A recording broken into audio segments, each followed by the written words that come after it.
What is going on, everybody? You got the Crazy Dog here. And I am back for another Browns video.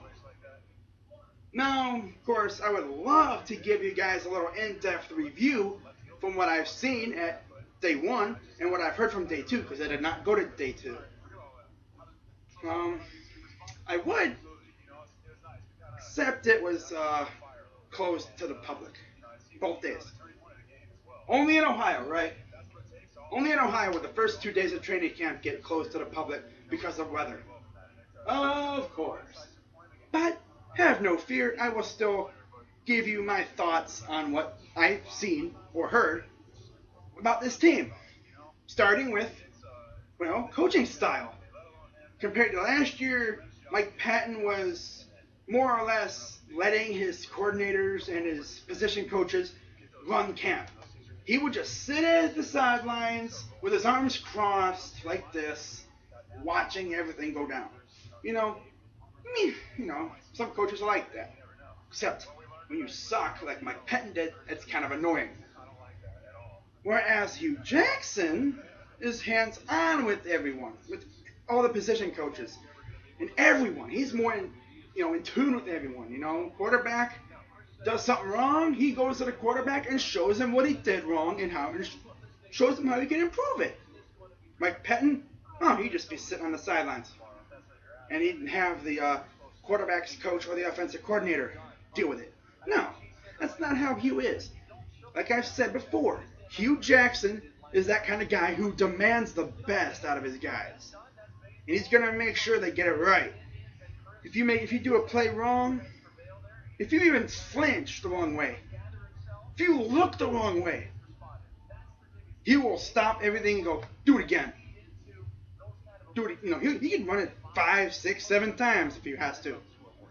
That's what I love. He doesn't accept mediocre. No, he's going to say, you know what, you did that wrong, do it again. And do it again. And do it again. Oh, you flinched. Do it again. You ran the wrong way. Do it again. I'm already liking this guy more than Patton. I mean, I know I've probably said that about 100 times, but it's true. I mean, dude, why did we even hire Mike Patton? Oh, that's right. Because our front office was stupid. It was horrible, man. Coming off of, what was it, Chudzinski? Chudzinski was okay. He was in with the players. He knew the players. He was on their level. Patton? Ugh. I'm pretty sure a lot of players hated him. Come on now, man. Come on. But, so far from what I've heard or read on Twitter, mainly that's how I get my info, a lot of these players are stepping up. Guys like Justin Gilbert, who didn't do much so far in his career. He's stepped up. He looks better than last year, for sure, which is very, very good to see from a guy like Justin, because from the looks of it, the only way he's making this team is special teams. Unless he can make a big, big bid for like a slot corner. But he does look better. And that really makes me happy.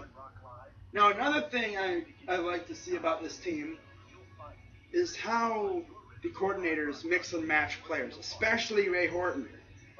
I've heard he's putting Agba at defensive end. Tested him out at defensive end because with Desmond Bryant being hurt, it opens up a spot. Now, who do you put there? Desmond? Do you put maybe a Nassib? You could put Cooper. You could put a lot of people there. You can mix and match. That's the fun part about being a defensive coordinator. You can mix and match. Granted, on offense, you can do that too, but it's not as fun. I mean, yeah, you can put a receiver here and there and, mix and match your linemen, but on defense, you just do this to attack the quarterback. You can put a guy on the left side. Let's say like you have a guy whose strength is to just freaking destroy offensive linemen. You put him at like defensive end. You can put him at linebacker. That's the thing about Agba and Nassib. You can put them at linebacker and D end. Granted, I think Nassib's more of a D end, and Agba's more of a linebacker. But we'll see what Horton, the evil genius, can, you know, concoct with this roster. Now back to the offensive side of the ball. Corey Coleman has really stepped up. First he's got better stuff. He's our #1 pick.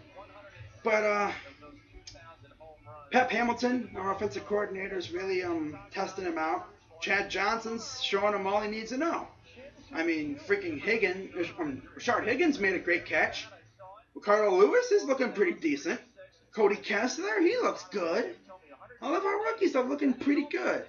Like the early ones, not like the late rounders. I don't know about them. The 4 receivers we drafted, they're looking good. Jordan Payton, of course, he wasn't here for minicamp. He was over in UCLA finishing up school.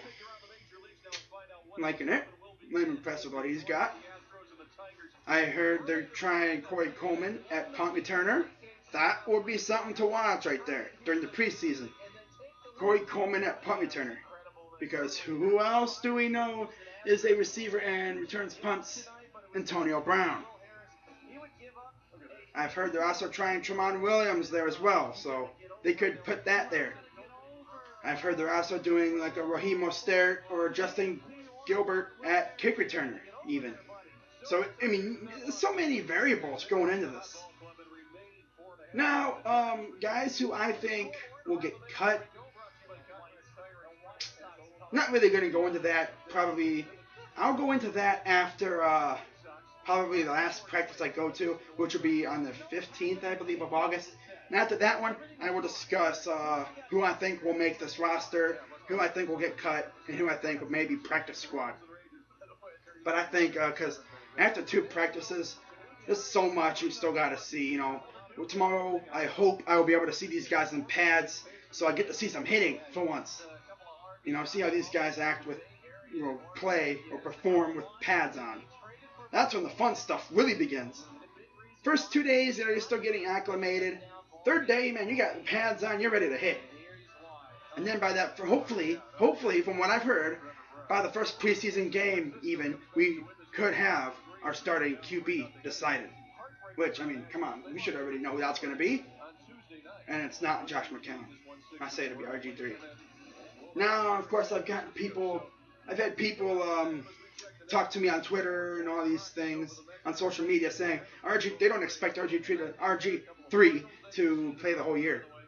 He can surprise people, I mean, he didn't have a good situation in Washington. He was always running around trying to make plays. Hugh Jackson, I believe, is going to have him more of a pocket passer, which will definitely save his legs. But if he has to, he can always scramble and evade. But, hey, when you got Josh Gordon, you don't have to really run around as much. But I think for those first 4 weeks, we could see pretty much the rise of Corey Coleman as the #1. Because we don't know how Josh Gordon's going to play. How is he going to act? Is he going to get suspended again? And, you want to be safe. So I'm glad that they drafted 4 receivers to kind of, because they acted this offseason like he wasn't coming back. Like Gordon was not going to come back this year. And I like that. They didn't wait for him to get reinstated to make all these moves. They drafted 4 good receivers, 4 decent guys. They all have that one good quality. We have guys who can catch, like Jordan Payton and Ricardo Lewis. We got guys who are sprinters, burners like Corey Coleman, who can get downfield and stretch the field. Ricardo Lewis arguably can do that as well. We have a possession receiver, as I said, Jordan Payton. We have Rashard Higgins, who can pretty much do it all. And then you got Corey Coleman, #1 receiver, until Josh Gordon comes back. Now, when we get Josh back, we pretty much get the whole package into one. We get all 4 of our receivers into one guy. And he's from Baylor, so. And Josh said in an interview that RG3 is the main reason he went to Baylor. Then he screwed it up. Got suspended twice. Transferred to Utah. Didn't play a single down for them. Went to the supplemental draft. Got drafted by the Browns. Didn't do that. He did okay in 2012. absolutely murdered it in 2013. Played what? 5 games in 2014. Didn't play at all in 2015. That's his career right there. So we'll see how he does this year. I think he's going to be okay. You know, he's not going to be amazing.